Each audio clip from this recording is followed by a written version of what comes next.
les podcasts Web Girondins. L'invité. Arnaud, bonjour. Est-ce que tu peux te présenter, s'il te plaît? Bonjour Nicolas. Arnaud Garnier, président du football club de Saint-Médard-en-Jalles, supporter et partenaire économique des Girondins de Bordeaux depuis 2 saisons. Oui, supporter des Girondins, hein, c'est ça que tu veux dire quand tu dis supporter. Oui, supporter avant tout des Girondins. Écoute Nicolas, j'aurai 43 ans le mois prochain. Ça fait au moins 30 ans effectivement que je supporte ce club mythique que sont les Girondins de Bordeaux. Donc oui, effectivement, avant tout supporter. Avant de parler des Girondins, Arnaud, je vais te poser des questions sur le FC Saint-Médard-en-Jalles. Comment se porte le club, ce club de la banlieue bordelaise? Comment ça se passe cette saison?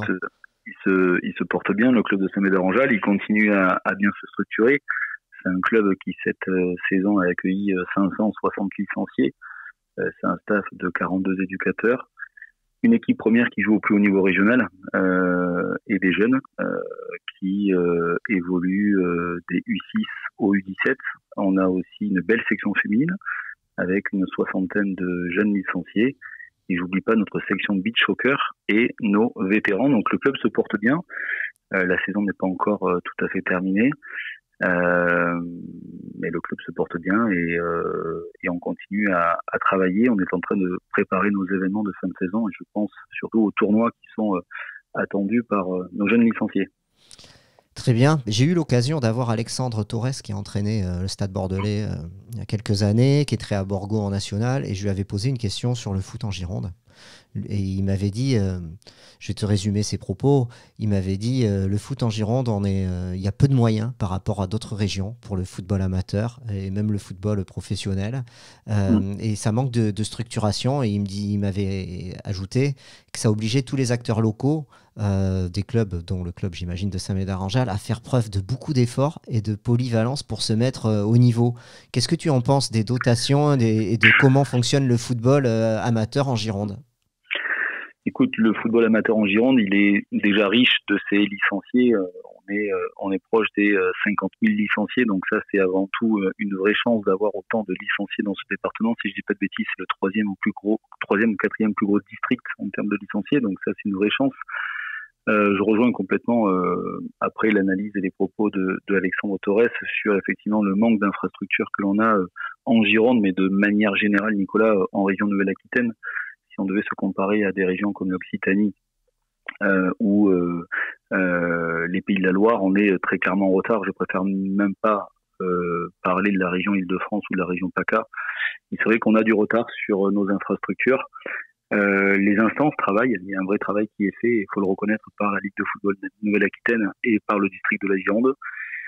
Mais il faut effectivement, comme tu dis, qu'on soit malin, il faut qu'on s'organise différemment, il faut qu'on fasse avec les moyens qui sont les nôtres. Les collectivités nous accompagnent mieux qu'elles le peuvent, mais elles ont aussi leurs difficultés dans un contexte économique qu'on connaît tous, qui est vraiment pas simple. Donc on fait avec les moyens qui sont les nôtres. On continue à soutenir la formation de nos éducateurs, de nos bénévoles. On continue à démarcher des commerces de proximité pour aller chercher des ressources supplémentaires pour pouvoir continuer à structurer nos clubs. Mais c'est vrai qu'on va pas se mentir, on est aussi sur une terre de rugby dans le sud-ouest et c'est vrai qu'au niveau footballistique, on a encore un retard très important à combler par rapport à nos régions voisines.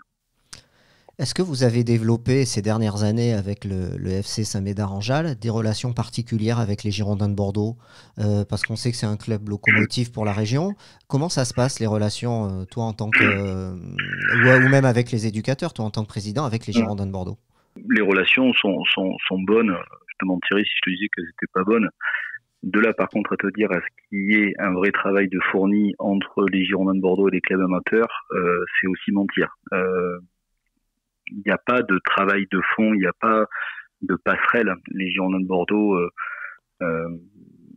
sont effectivement à l'affût de venir voir nos meilleurs éléments. Donc on travaille ponctuellement avec les Girondins et plus particulièrement avec le RTJ Cédric Brady sur des garçons qui méritent d'être suivis.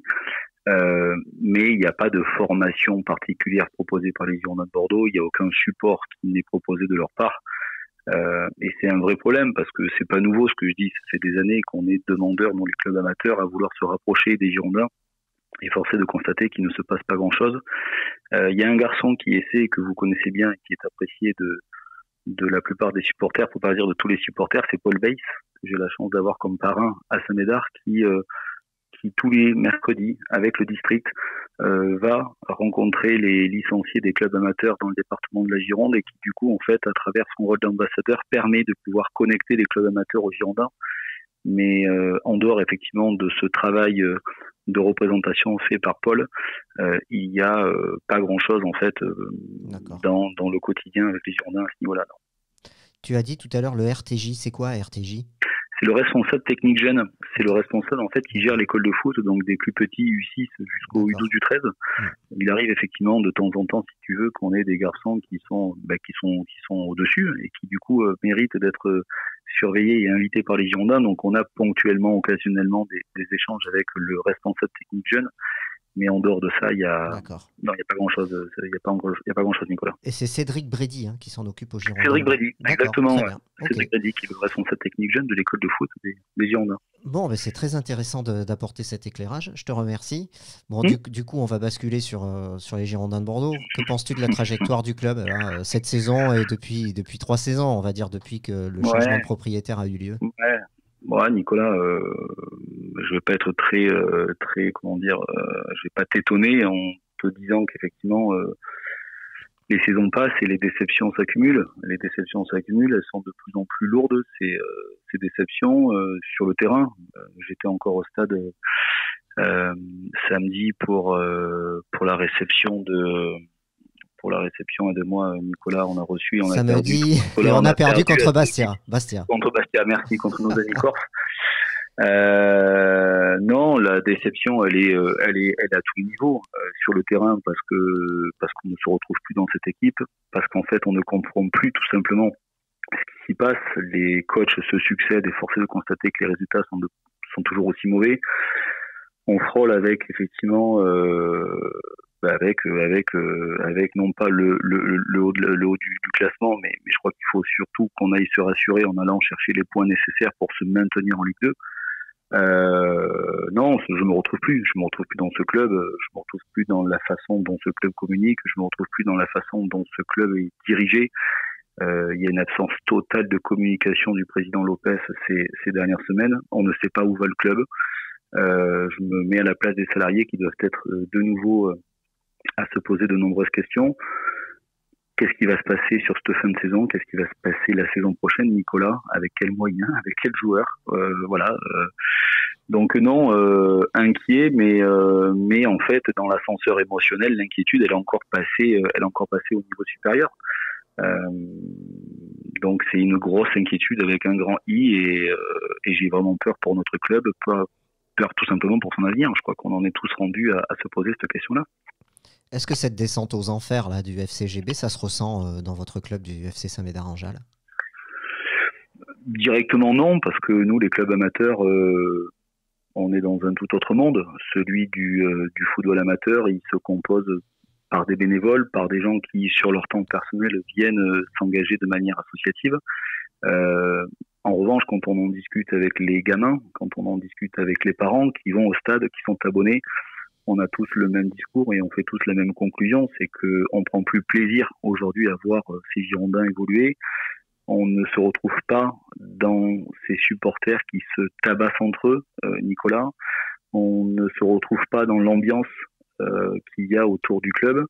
Et on est tous unanimes pour dire que s'il n'y a pas un changement radical dans la façon dont il faut gérer ce club est voué à disparaître. Faut dire les choses telles qu'elles sont. Donc, heureusement, Nicolas m'en voulait pas, il m'en veut pas que nos clubs amateurs ne sont pas gérés comme les Girondins de Bordeaux, parce que je t'assure qu'il y aurait plus beaucoup de clubs amateurs en Gironde si on devait s'inspirer du modèle actuel des Girondins de Bordeaux. Qu'est-ce qu'il faudrait pour redresser les Girondins, selon toi? C'est pas moi, petit président d'un club amateur, qui doit dire comment le président Lopez doit gérer son club. Je crois qu'il y a besoin d'un changement radical. Quand je dis un changement radical, on est tous demandeurs de retrouver les racines de ce club. On est tous demandeurs à retrouver l'ambiance qu'on a connue il n'y a pas si longtemps que ça. Finalement, l'ère M6, il n'est pas si vieux que ça et on pouvait encore approcher les joueurs facilement. On avait encore un club familial. Je crois qu'on est tous demandeurs à ce que ce club retrouve ses racines, son identité. et on l'a perdu depuis effectivement que le club a été racheté par les Américains. Donc retrouver de l'identité bordelaise, de l'identité girondine, retrouver de la proximité avec le peuple girondin, avec ses supporters, quitte à ce qu'on peut-être reparte vraiment de plus bas, mais sûrement qu'il faudra qu'on atteigne le fond pour un jour retrouver le club qui nous est cher. Et ce redressement, c'est possible avec le même propriétaire, la même direction, selon toi ? Écoute, les jours dans les jours à venir, on va devoir de toute manière avoir des garanties. Sur ce maintien en Ligue 2 que les joueurs vont devoir aller chercher, je l'espère, à Saint-Étienne dès samedi ou lors de la réception de Dunkerque. Et dans la foulée, on pourra se projeter sur la saison prochaine. Actuellement, des informations et de ce qui nous est raconté au quotidien dans la presse, le président Lopez est toujours le patron de ce club et compte le rester. S'il reste, il faudra, je crois que ça passe par la désignation d'un président directeur général qui soit sur place au quotidien, tous les jours au château. Ça, c'est une demande qui avait été faite par tout le monde et il faudra absolument qu'on y arrive.